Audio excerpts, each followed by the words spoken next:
Bienvenidas, bienvenidos a la entrevista del día, como siempre, aquí en Antofagasta Televisión. Vamos a conversar en esta oportunidad con el Seremi de Gobierno, Pablo Iriarte. Hace una semana intensa y varios ahí proyectos que logran finalmente ver la luz, como el de royalty, de este y otros temas, por supuesto, vamos a ir desmenuzando con el Seremi aquí en Antofagasta Televisión. Gracias por acompañarnos aquí en la entrevista. Muchas gracias a ustedes también por poder conversar e informar también. Me gustaría partir justamente por esto, ¿no? Es un proyecto bien, obviamente, que conoce la región de Antofagasta a través de sus distintos parlamentarios, autoridades, algo que se ha ido en la búsqueda, que se logra, que se convierte en ley, pero que uno no puede dejar de mirar a quienes hoy día están también todavía criticando, ¿cierto?, la cantidad de recursos finalmente que se va a distribuir por regiones. Primero, ¿cómo recibe esa aprobación desde el gobierno, desde lo local y desde este territorio también, Seremi, este royalty que se va a convertir en ley, ¿no? Sí, como gobierno estamos bastante contentos, estamos felices porque, en primer lugar, yo creo que es bueno decir que el royalty es una demanda que tiene índole ciudadano, ¿no? Que tiene cara también antofagastina, calama, regional, y que hoy día se transforma y se concretiza en algo, en una acción política que el presidente de la República, Gabriel Boric, también le pone mucho interés y que finalmente se ha aprobado, ¿no? Creo que es importante destacar dos cosas, ¿no? Primero, que el royalty tiene una mirada de justicia, ¿no? De justicia territorial, es decir, que en primer lugar los territorios que hoy día son parte de la operación minera puedan tener recursos extras, y que por supuesto también tiene una mirada descentralizadora, porque creo que efectivamente es distinto de que el gobierno, perdón, que el Estado hoy día pueda desde el punto de vista más tributario recaudar más, pero también es relevante cómo esos recursos finalmente se ponen a disposición de los territorios, ¿no? Y particularmente hoy día de los gobiernos regionales y por supuesto de los gobiernos locales a través de los municipios, con dos aristas que son súper relevantes, ¿no? Y que además yo creo que son parte importante del debate que hoy día se da y que tiene que ver con, efectivamente, las comunas que son parte de la operación minera, pero también un dato que no es menor y que tiene que ver con aquellas comunas que son mucho más dependientes del Fondo Común Municipal y por ende se transforman en comunas que desde el punto de vista socioeconómico también son más vulnerables, ¿no? Y en el fondo no aportan como otras al Fondo Común, ¿no? Y por lo tanto yo creo que también ahí va el debate de cómo se distribuye. Lo importante, creo yo, es que el royalty se transforma en una iniciativa que es ciudadana y que hoy día tiene una transversalidad política que no es menor, ¿no?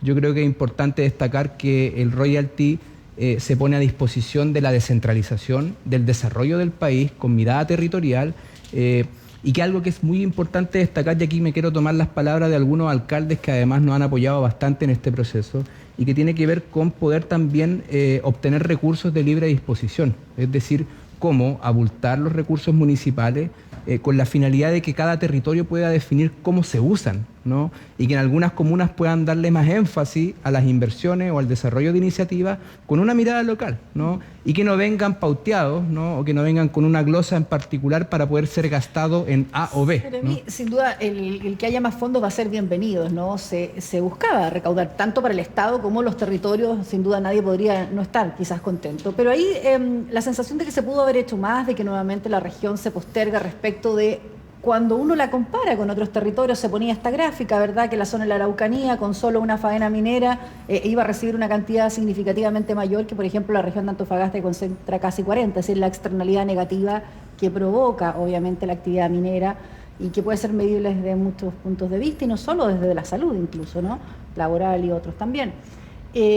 ¿De qué manera entonces eso queda como el pendiente? Queda como una sensación claro, de avance, pero de que una vez más la región de Antofagasta no logra hacer toda la cantidad de recursos que algunos esperarían, que es la visión que algunos parlamentarios también han puesto sobre la mesa. Nosotros creemos que ahí hay una deformación, ¿no?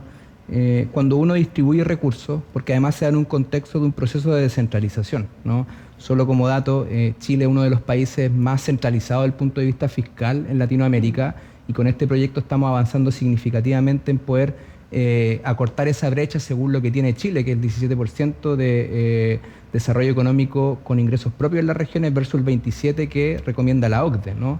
Estamos avanzando bastante, pero hay una deformación por lo siguiente, ¿no? Yo creo que aquí no se trata de poner una región por sobre otra en términos de tablero como concurso. La y en ese externalidad sentido, negativa no es una... en ese sentido yo creo que podríamos incluso mirarlo desde otra óptica y el gobierno poner otra regla para efectos de poner este orden. Yo le quiero contar que si uno analiza, como además generalmente se distribuyen los recursos desde el gobierno central a los gobiernos subnacionales, hoy día la región de Antofagasta está liderando el ingreso del royalty per cápita, ¿no? Y claro, algunos parlamentarios, algunos actores podrían decirnos que estamos en X lugar respecto al fondo total que se distribuye, pero yo le podría decir, por ejemplo, que aquí no se trata de poner a una región sobre otra, que Antofagasta, a diferencia de la región metropolitana, recibe cerca de 33.000 pesos por habitante, a diferencia de la región metropolitana que recibe cerca de 6.900, ¿no? O Valparaíso que recibe cerca de 18.000 pesos. Entonces, yo creo que es también relevante dar el debate un poco más amplio respecto al proceso descentralizador, porque el royalty no tiene que ver solamente como un elemento tributario, ¿no? Que a través del 1% de un valor de un valor de impuesto, ¿no? Que genera que hoy día podamos al Estado dotarlo de 450 millones de dólares más y que la región de Antofagasta recibe cerca de 23.000, claro, uno podría hacer este monto total, ponerlo en una tabla y decir quién recibe más o quién recibe menos. Pero también está la arista de cómo hoy día, finalmente, en la lógica de para qué existen los recursos públicos y a quién tienen que llegar, Antofagasta es bastante favorecida, considerando que efectivamente un habitante hoy día de la región de Antofagasta recibe para inversión pública mucho más de lo que recibe en términos porcentuales a habitantes de otra región. Y ahí efectivamente se da este cruce, ¿no? Entre las comunas que son parte de la operación minera en su totalidad, ¿no? Y no solamente de faenas, y las comunas que efectivamente hoy día sufren vulnerabilidad porque dependen mucho más del Fondo Común Municipal para efecto de poder desarrollarse. Por lo tanto, yo creo que ahí el debate es mucho más amplio y por lo tanto, en esta transversalidad política que además se da en la discusión, a propósito de cómo fue variando y fortaleciéndose el proyecto de royalty, yo creo que el resultado es bastante positivo. Se logra ingresar incluso más recursos en el fondo a este Fondo Común Municipal y que eso va a favorecer evidentemente a las regiones mineras en este caso, y que para algunos las rentas regionales también vendrían a ser una moneda que va a buscar compensar en parte, ¿no? Sí. Lo que algunos dijeron queda al pendiente con el proyecto de royalty. Yo creo que es importante destacar eso además, porque hay un compromiso del presidente Gabriel Boric, que además es un compromiso programático y que estamos avanzando en su desarrollo. El royalty hoy día, como elemento tributario y descentralizador, es cerca del 0,45% del Producto Interno Bruto en régimen, ¿no? Pero además hay efectivamente acciones que tienen que ver de cómo los recursos se disponen más en las regiones y el proyecto de ley Regiones Más Fuertes yo creo que viene a ser un complemento evidentemente junto a otros elementos que aportan ese desarrollo regional. Y por eso yo planteaba recién el debate de cómo se mire, ¿no? Habían unos actores que decían que era mucha plata para efectos de los proyectos que habían, ¿no? Que tampoco debiese ser el debate. Respecto a la capacidad de gestión, ¿no? Dicen algunos que va a haber que aparejar. Es como cuando entregamos la posibilidad, ¿cierto?, de tener un gobernador regional, pero sin muchas facultades que hay que corregir, por supuesto. Efectivamente. Es lo mismo aquí. Se van a entregar más recursos, pero también entra el debate que es posterior, ¿no?, de qué se va a hacer finalmente con la capacidad de gestión técnica que muchas veces queda al debe en los distintos municipios, no solo esta región, sino que... Creo que lo central hoy día, lo que plantea el royalty es, por ejemplo, inversión de los gobiernos regionales, es decir, un presupuesto que hoy día es el territorio quien define en qué invertirlo, y lo mismo en el caso de los alcaldes, ¿no? A propósito de los fondos que vienen por el Fondo Común Municipal y de las comunas mineras, y a propósito del proyecto de ley de regiones más fuerte, también entrega bastantes señales, en primer lugar, de descentralización en términos económicos, ¿no?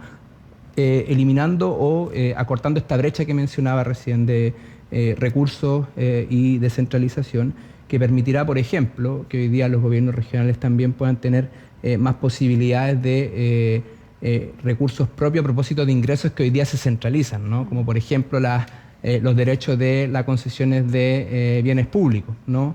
Que va acompañado también de reglas para efectos de poder de alguna manera también rendir cuentas, ¿no? Es un complemento finalmente que lo que hace es fortalecer la región y que tiene dos aristas, ¿no? Que tiene aristas de atribuciones, pero que también tiene aristas efectivamente respecto a recursos.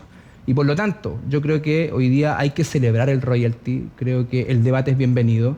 Me llama la atención que algunos actores efectivamente lo critiquen, que estamos en una democracia en donde todos podemos hacerlo. Todos concuerdan en que es un avance. Pero evidentemente cuando... la redistribución de eso finalmente... Sí, fíjese que hablábamos con el representante de los municipios y decía, bueno, es lo que necesitamos. ¿Qué mejor para un alcalde que sus recursos no lleguen establecidos con glosa? y decir, mira, mi comuna requiere más inversión en términos de educación. Mi comuna hoy día, a propósito del avance que se está dando en materia de complemento y trabajo en conjunto en materia de seguridad, necesitamos invertir en esto y por lo tanto esa, entre comillas, libertad que se da a los territorios de poder fortalecerse en términos económicos, pero también poder definir en qué invertir, creo que es súper potente. Solo un ejemplo, hoy día, además de lo que recibe el gobierno regional, yo creo que es súper relevante mencionar, por ejemplo, que en términos generales, finalmente, las estadísticas hablan de que el presupuesto de inversión del municipio de Antofagasta, como ejemplo, siempre ronda, más allá de todo su presupuesto, en alrededor de 6.000 millones. Puedo estar equivocado, pero es como el promedio en general, histórico. Y hoy día, gracias al royalty, van a tener cerca de 2.900 millones extras, ¿no? Que no es menor. En el caso del municipio de Taltar, cerca de 1.900, ¿no? Entonces, yo creo que de todas maneras es una victoria, ¿no? Y es una victoria que no es solo del gobierno, es una victoria que es de una transversalidad política en el Parlamento y que es para los territorios. Ceremis, certezas, la industria minera estaba muy inquieta, ¿no? Muchos aprecian también actores relevantes de esta zona pronunciándose en medio del debate, ¿cierto?, del royalty respecto a su postura. La certeza y esta incertidumbre que se acaba, dicen algunos, también es necesaria porque es una región que busca que proyectos que están ahí detenidos vuelvan a activarse, en definitiva, y dar otro empuje cuando vemos la cifra de desempleo y también de inversión que se ha dado en la zona en los últimos años. Sí, yo creo que ese debate fue superado. En algún momento, creo que como todo proceso político tiene sus discusiones, sus visiones y puntos de vista. Esto es una propuesta que desde el punto de vista técnico y desde la responsabilidad fiscal es bastante seria. No tenemos problema en compararlo con otros lugares del mundo en donde son nuestros competidores y en donde no ha generado ningún problema. El royalty, ¿no?, como impuesto es conocido en todo el mundo y se practica, pero además creo que es bueno llamar a la tranquilidad a la pequeña y mediana minería, porque además este impuesto a valor de 1% sobre las ventas, en primer lugar, es dirigido a aquellas operaciones mineras que producen más de 50.000 toneladas métricas de cobre fino al año, ¿no? Y por lo tanto es un rango de operación minera que excluye a la pequeña y mediana minería. Y además un impuesto que tiene que ver con los márgenes operacionales y que es variable, ¿no? Y que es de 8 a 26%. Por lo tanto, creo que fue bastante responsable desde el punto de vista fiscal. Y además tuvo un sello que hoy día el gobierno ha construido, ¿no? Que es que antes de cualquier cosa tratar de construir acuerdo con todos los actores que están involucrados. Se va a lograr acuerdo. Pasando a otro tema, la ley corta de ISAPRES, el gobierno ya se abre un poco a lograr introducir estas modificaciones. Para muchos es un segundo terremoto, ya lo hemos visto, que ha sido cuestionado el sistema, pero también el gobierno ha entrado ahí en una especie de negociación de tratar de actuar con todos. ¿Es lo mismo? Podríamos comparar aquí sí, cómo se sale de este entuerto de alguna manera. Aquí yo creo que es bueno reforzar lo que dijo el presidente de la República. El gobierno no está disponible para poder, en el fondo, permitir que no se acate un fallo de un poder, ¿no? Y que es la justicia, ¿no? Lo que ha hecho el gobierno, de alguna manera, es poder conversar respecto a cómo esto se ejecuta, ¿no? Y ahí yo creo que hay una diferencia que tiene que ver que hoy día se está intentando, de alguna manera, ampliar el debate a no responder a un fallo de una corte, ¿no? Y por lo tanto creo que ahí es más complejo. Efectivamente ha sido el propio gobierno que en un afán de diálogo y con una actitud solucionadora ha dicho, bueno, conversemos cómo se ejecuta esto, pero no estamos disponibles, y así lo ha dicho el presidente de la República, para permitir un perdonazo en este caso. Yo creo que hay que decirlo porque hay un fallo que es de la justicia y hay que plantearlo de aquella manera, y por lo tanto es súper complejo que al gobierno se le atribuya, ¿no?, ser un actor que permita aquello, ¿no?, que permita pasar por alto aquella definición. Por lo tanto, yo creo que ahí es bueno mencionar que la actitud del gobierno ha tenido que ver en el dialogar para efecto de cómo es la mejor manera de aplicar este fallo, ¿no?, a propósito de una ley corta. Pero no hay que confundirse, ¿no? Hay un fallo que es judicial, que es de un poder que es autónomo, ¿no? No es el gobierno el que está obligando, es la justicia la que está obligando a devolver esto, y por lo tanto creo que es bueno además aclararlo. Pero sin duda los roles son relevantes. De hecho, el gobierno puede ir cargando balanzas hacia un lado u otro, porque la presión de las ISAPRES es bastante también. Cada uno obviamente va a tener el derecho de apelar en el ámbito jurídico lo que corresponda. De todas maneras. Pero también hay señales de un gobierno que se espera un pronunciamiento respecto de algo que también se ha planteado, ¿no?, en los programas de gobierno respecto de este tipo de formas en que administramos la salud, ¿no? Nunca el gobierno le va a cerrar la puerta al diálogo, pero creo que es bueno también reforzar lo que dijo el propio presidente de la República respecto a este proceso, ¿no? Y es que no estamos disponibles ahora para permitir este tipo de perdonazos finalmente. Quiero llevarlo, recientemente estuvo la semana, ¿cierto?, ya pasada, el subsecretario Monsalve en Antofagasta. Quiero llevarlo al tema de seguridad también. Y ayer, de hecho, ¿cierto?, se extiende en 90 días más este control migratorio en frontera, ¿no? Que de hecho el mismo subsecretario señalaba se ha ido evaluando de manera bien positiva. Él daba una cifra que es sobre el 50% que se ha logrado disminuir el ingreso de personas por pasos que son, ¿cierto?, irregulares. ¿Cuál es el análisis que ustedes también tras la visita del subsecretario hacen respecto del trabajo? ¿Cuál es el balance que ustedes entregan también a la propia autoridad, que me imagino hay una pedida de cuenta que desde que vino el presidente Gabriel Boric también a la delegación presidencial se le entregan ciertas misiones, ¿no?, en ámbitos de seguridad, y él daba estas cifras, ¿no?, del año 2022 en cuanto a homicidios, por ejemplo, y uno no termina de sorprenderse de cuán dura es la cosa hoy día, ¿no? Es decir, el estado de cosa actual respecto al tema de seguridad, y de ir midiendo en el tiempo si estos planes van funcionando o no y qué más se requiere ser habitual. ¿Es lo que usted podría sacar el limpio tras la visita de él respecto de lo que están cumpliendo también como gobierno local, ¿no? Sí, mira, en materia de seguridad yo me quiero dar 30 segundos porque necesito siempre reforzarlo y el gobierno así lo ha dicho, lo hace la delegada, lo hacemos como Ceremis.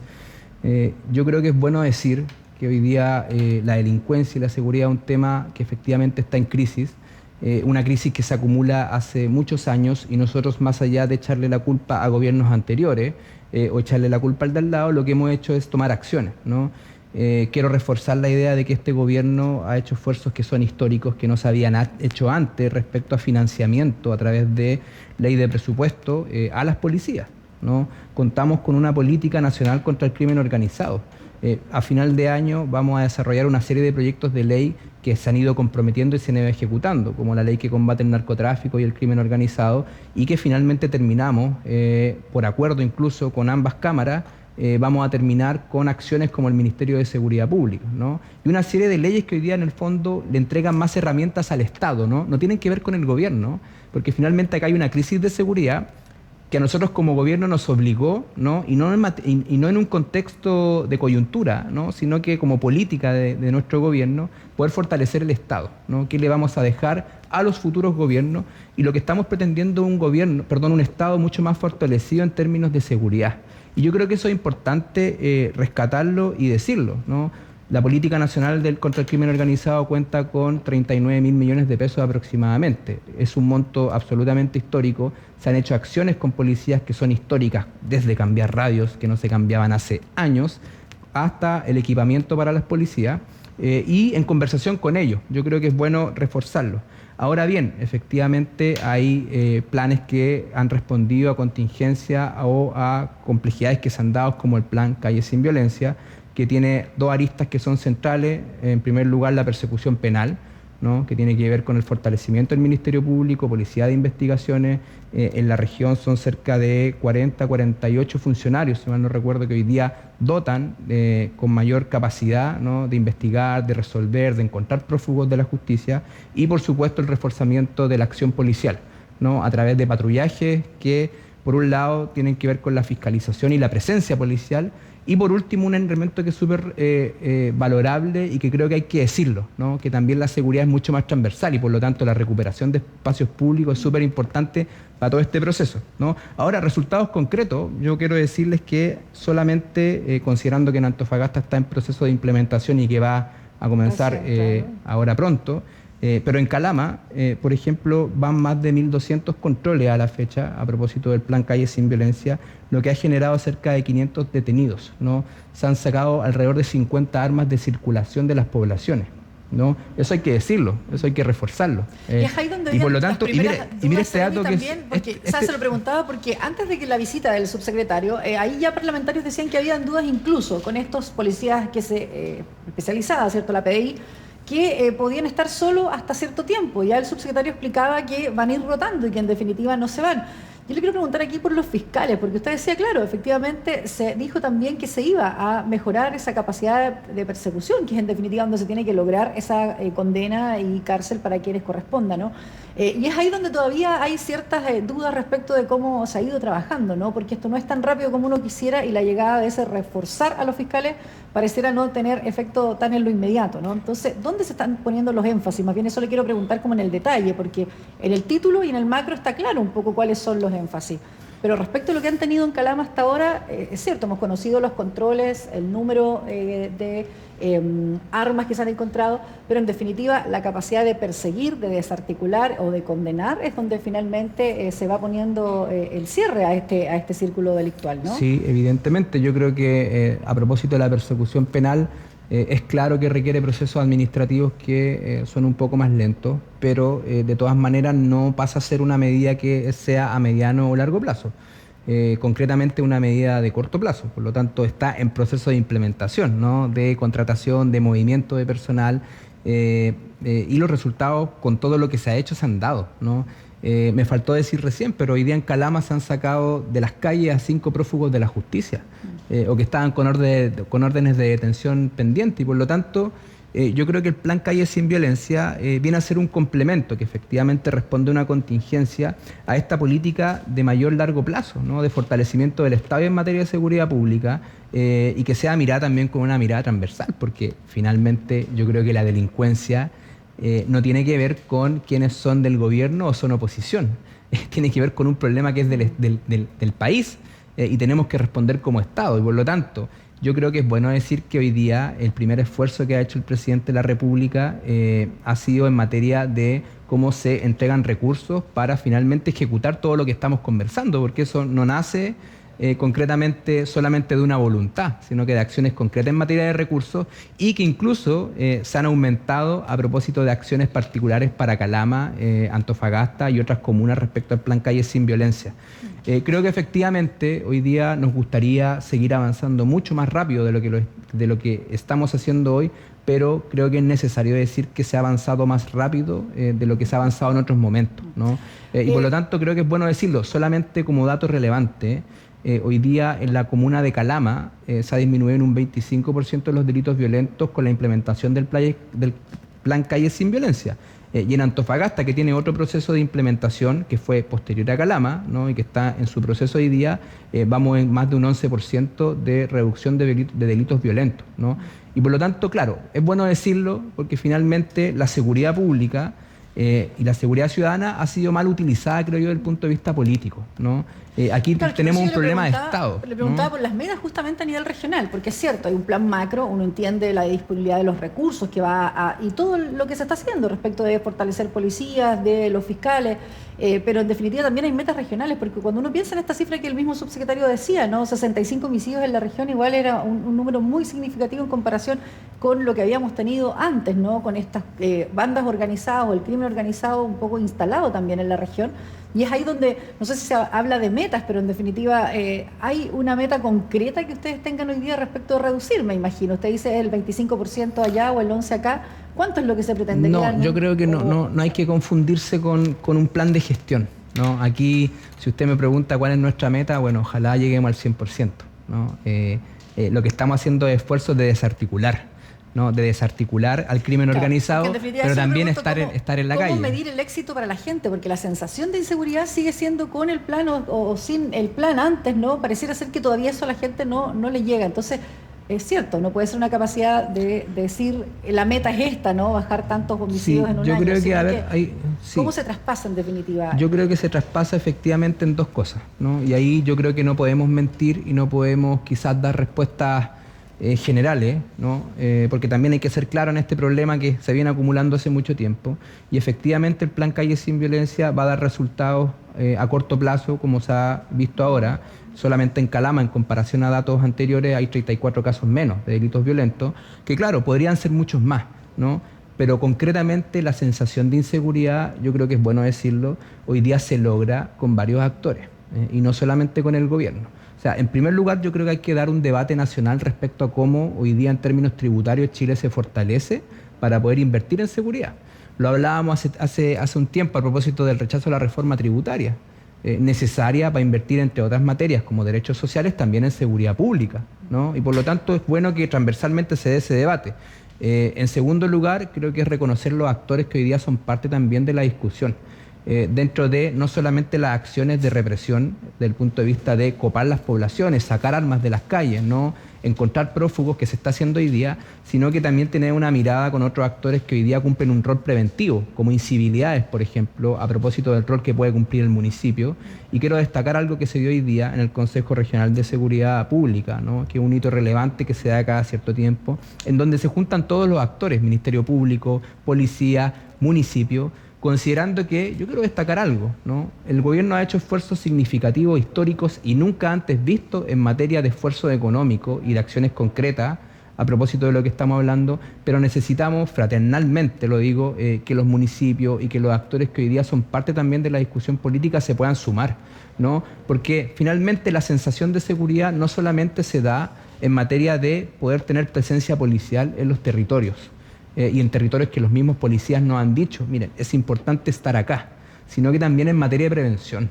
Y eso es súper importante porque finalmente en esta objetividad de los datos de la delincuencia y en esta sensación, ¿no?, de inseguridad, yo creo que es bueno también transmitirla de manera mucho más transversal. Necesitamos prevenir, y alcaldes lo han dicho. Escuchaba el otro día el discurso de la alcaldesa de Sierra Gorda, que lo encuentro súper potente, que ojalá años anteriores hubiésemos estado discutiendo en cómo, en vez de invertir hoy día en acciones para sacar a los delincuentes, ¿no?, y el narcotráfico de las poblaciones, quizás años anteriores o en gobiernos anteriores hubiésemos discutido respecto a cómo invertir en prevención, ¿no? Y por lo tanto yo, a pesar de que muchas veces es muy antipopular, creo que la delincuencia efectivamente tiene la primera inversión, que es el fortalecimiento de las policías, pero también tiene una arista que es mucho más amplia y que tiene que ver incluso, yo le voy a poner un ejemplo, pero la Subsecretaría de Prevención del Delito, además de fortalecer la denuncia, ¿no?, también tiene acciones como el copamiento con acciones culturales en barrios que hoy día son bastante complejos desde el punto de vista de la seguridad y la convivencia, ¿no? Nos puede dar para un tema súper largo en todo caso, Seremi. Por ahí siempre nos llegan denuncias de canchas que los vecinos tratan de recuperar, pero que tanto desde el gobierno regional, del municipio, no logran. Pierden espacio los vecinos y se los toman efectivamente la delincuencia, y es muy difícil a veces desde lo administrativo recuperar espacio. A propósito varios de eso, casos de denuncia que a propósito de eso, uno de los proyectos de ley que están comprometidos con fecha y compromisos de tiempo por parte de los dos poderes, de las dos cámaras con el Ejecutivo, tiene que ver, por ejemplo, en primer lugar, con terminar con la concursabilidad en los proyectos de los municipios. Hoy día, como gobierno, nosotros nos hemos puesto a través de la Subsecretaría de Prevención del Delito para asesorar técnicamente a todos los municipios que lo requieran en proyectos de seguridad, por ejemplo, de cámaras. Y a lo que apuntamos, a propósito del proyecto de ley que presentó el gobierno, en primer lugar es que se termine la concursabilidad. Es decir, que con los proyectos los municipios no tengan que pasar por un concurso o postular a esos fondos, sino que estén disponibles. Y en segundo lugar, a propósito de este acuerdo transversal, hoy día los gobiernos regionales también pueden invertir en materia de prevención a través de programas. Y por lo tanto, lo que ha hecho el gobierno del presidente Gabriel Boric, antes de cualquier contingencia, es tener una mirada mucho más largo, de mucho más largo aliento respecto a cómo abordamos la seguridad pública. Seremi, se me acaba el tiempo en definitiva, pero sabe que me quedan algunos temas afuera y no quiero dejar el de educación fuera. ¿Por qué? Porque tocábamos el tema municipal y hemos visto un ir y venir constante de profesores, centros de padres, los propios alumnos, manifestaciones, marchas. Ellos están entrampados en una situación muy difícil con la Corporación Municipal de Desarrollo Social. Y hemos visto desde, por lo menos, la prensa, un rol obviamente de espectadores. No les compete porque hay un sostenedor que todos entendemos, ¿no? Obviamente es el municipio en este caso para administrar la educación pública. Pero más de 34 liceos han estado paralizados, algunos de forma consecutiva y otros por algunos días o semanas, y situaciones que son bien lamentables, establecimientos que carecen de dignidad para hacer clases derechamente.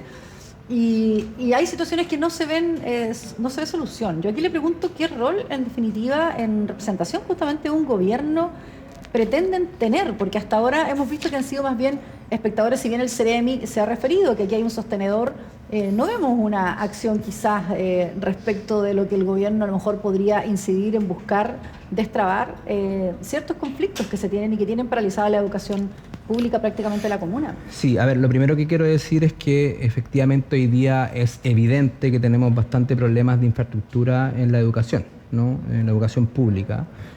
Quiero, desde el punto de vista también de el rol político, pero además que jugamos como gobierno, es que efectivamente nos hemos puesto a disposición de los sostenedores y particularmente del sostenedor de Antofagasta, que es la corporación municipal, y a su equipo. Claro, yo creo que muchas veces, a propósito de la pregunta de que hemos sido como más espectadores, yo creo que hay cosas que no se ven, ¿no? Y les quiero contar, por ejemplo, que también con recursos que son históricos y no menores, durante el 2022 el Ministerio de Educación puso a disposición recursos de emergencia para infraestructura, ¿no? Para mejorar, a propósito de urgencias, la infraestructura, ¿no? El municipio de Antofagasta presentó 8 propuestas de establecimiento, las que gracias al asesoramiento técnico del equipo de la Secretaría de Educación, ¿no? Del Ceremi de Educación, llegaron a buen puerto, ¿no? Yo, lamentablemente, y lo conversábamos con el Ceremi en algún momento, no podemos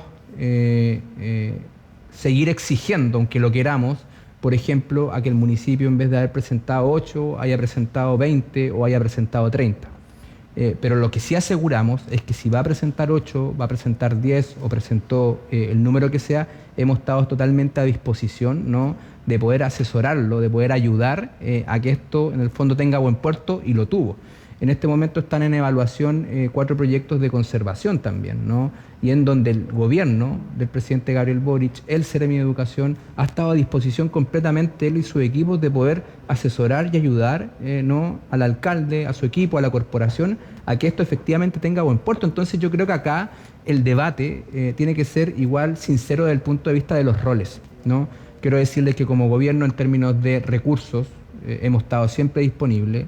He escuchado también al gobierno regional referirse al tema y ha estado disponible, y por lo tanto yo creo que es bueno diferenciar también la capacidad de gestión que puede tener cada actor, y por lo tanto es bueno reforzar que evidentemente nos interesa que esto se solucione, pero nosotros no somos los sostenedores hoy día, lamentablemente, ¿no? Y ahí hay un debate mucho más de fondo que podría abrirse a propósito de los servicios locales de educación, pero hoy día, concretamente, yo creo que es bueno también atribuir responsabilidades a esto, ¿no? Porque con la misma responsabilidad que tenemos como gobierno, ¿no?, a través del Ministerio de Educación, de poner a disposición recursos, de poner, como se ha hecho hoy día, equipos técnicos a asesorar, también tenemos que efectivamente referirnos a que nos gustaría que desde los órganos municipales en general, y particularmente en Antofagasta, también pudieran quizás existir más propuestas, ¿no?, más proyectos, más solicitudes también, ¿no? Y por lo tanto creo que es bueno ponerlo en ese sentido. No quiero quedarme solamente con la frase esto es responsabilidad del municipio, ¿no?, esto es responsabilidad del alcalde, ¿no? Quiero quedarme con la frase que eso va complementado de algo, ¿no?, que es que estamos a disposición de poder ayudarlo en esa responsabilidad, ¿no?, pero que tiene que ser liderada por él. Y ahí, como en muchas otras materias, como lo hemos hecho en el vertedero, estamos totalmente a disposición.